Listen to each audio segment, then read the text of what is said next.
Okay, this tutorial is going to show you how to get your competition template for Vex coding using Vex V5 code blocks. You open this up on your Chromebook, and so you can get the link for the Chrome application in the Robotics Google Classroom. And the very first thing that you want to do is name your project. And so this is important. You will typically have four projects depending on where you start, if you're red team or blue team, and where you start on the field. So and that's going to be important for your autonomous pieces. So what I'm going to do is I'm going to call this red left, right? So I'm going to call this red left because this is going to be the code that I'm going to make for if I'm on the red team and I'm facing the field. My robot is sitting more to the left side than the right side. You can name your code whatever you want, but what you want to do is actually make sure that you do give it a name so that you can quickly get to it at competition. So I'm going to hit save.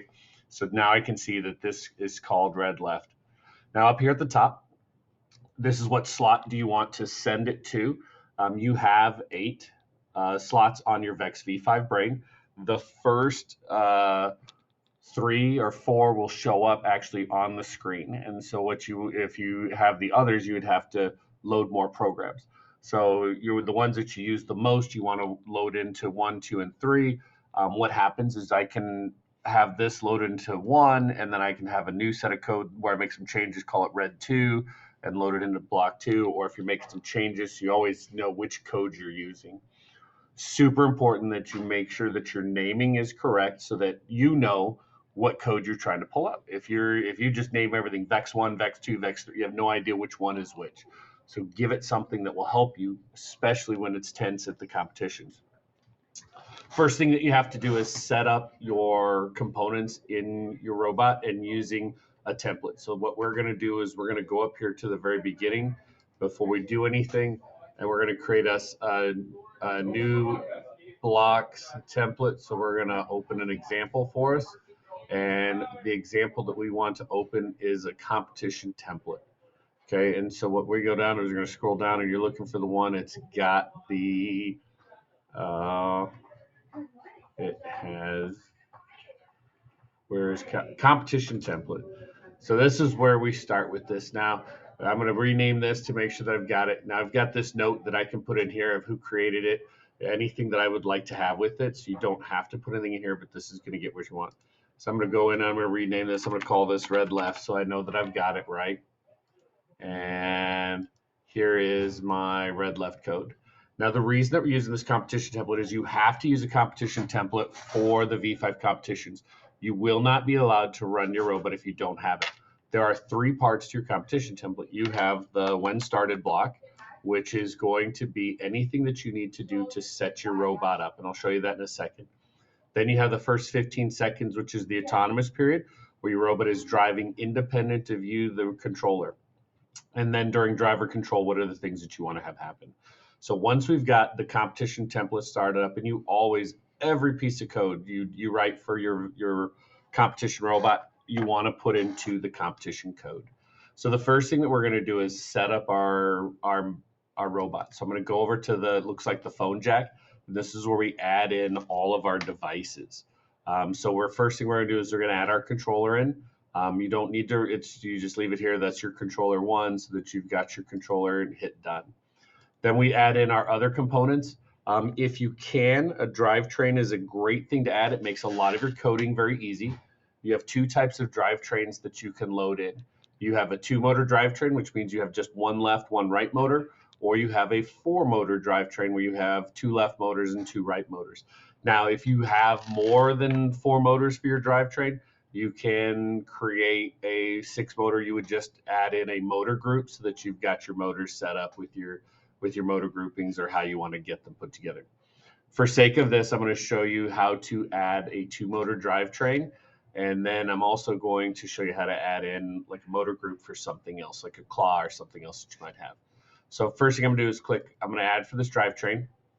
And if you are the coder, you don't necessarily have to know right away where your robot is plugged into because you can come back and change these ports, but you're going to select some ports. And you would tell your team, like, hey, I coded this so the left motor's in port 1 and the right motor is going to be port 20 or whatever ports that you've got for it.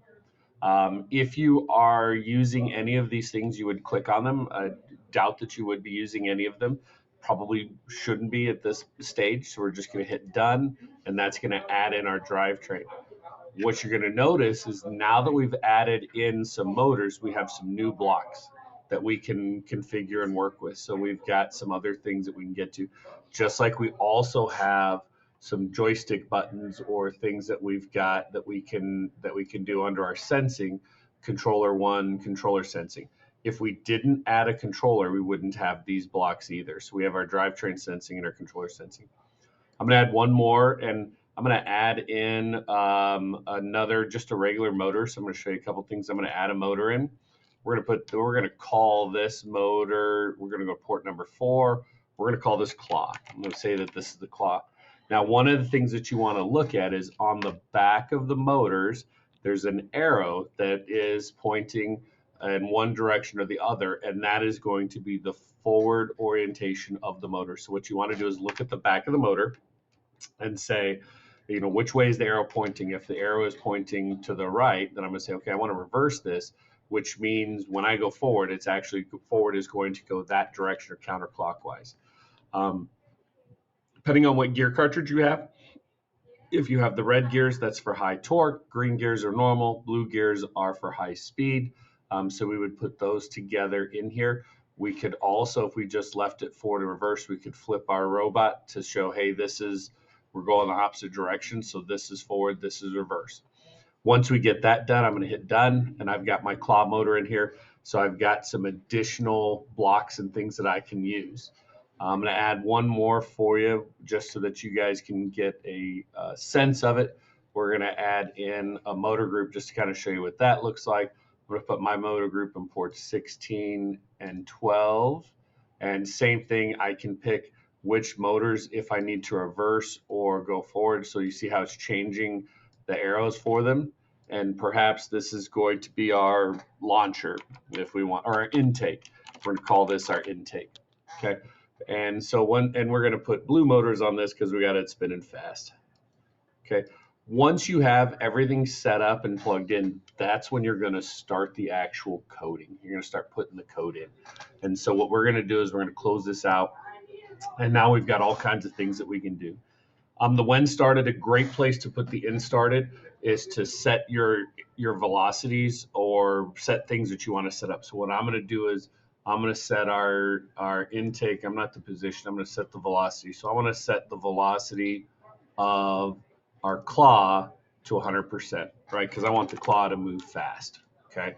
And then I also want to set the braking for our motor. So what we're going to do here is set our claw.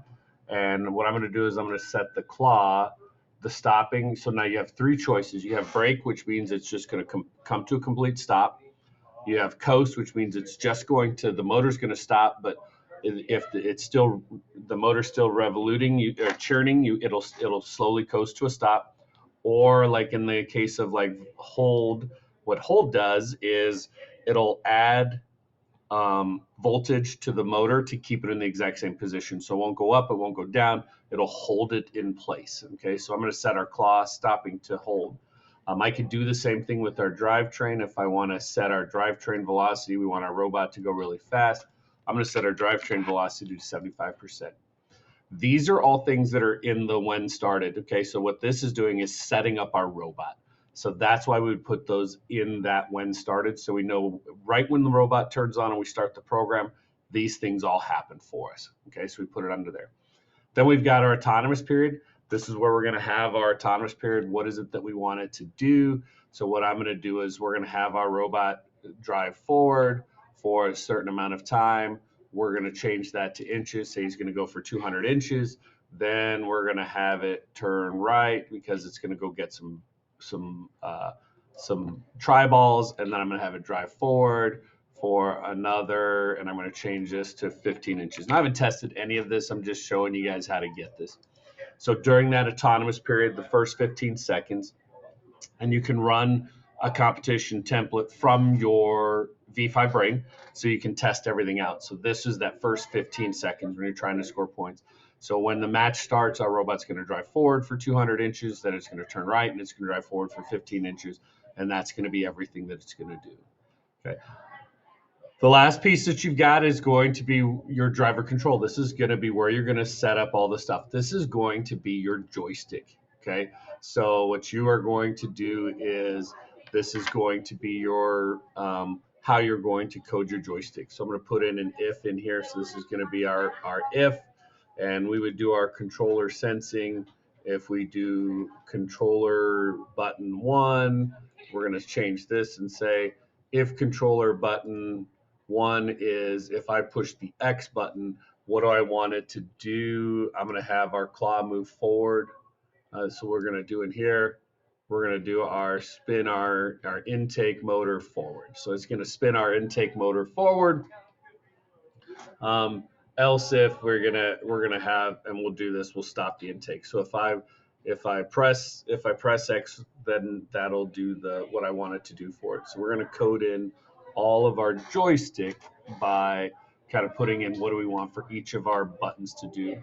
Another way that you can code in kind of your driver control piece is back in your motors configuration. You can go to your controllers, and I can sit here and put, here's what I want to happen. If I want the claw to go forward or reverse, I want my intake to go forward or reverse, and this is going to be how I set up my drivetrain. So you can set up some simple commands directly from your robot as well that maybe then we don't need this piece because it would be in the controller buttons. But this piece is where you would start to put in some really cool commands that you want to do. Maybe you have a robot, if somebody's trying to take something from you, you push the X button and you go to a tornado spin. And so you can start looking at that. This is your basic competition template V5 to get you started. Good luck with it. If you have any questions, let Ms. Patel know.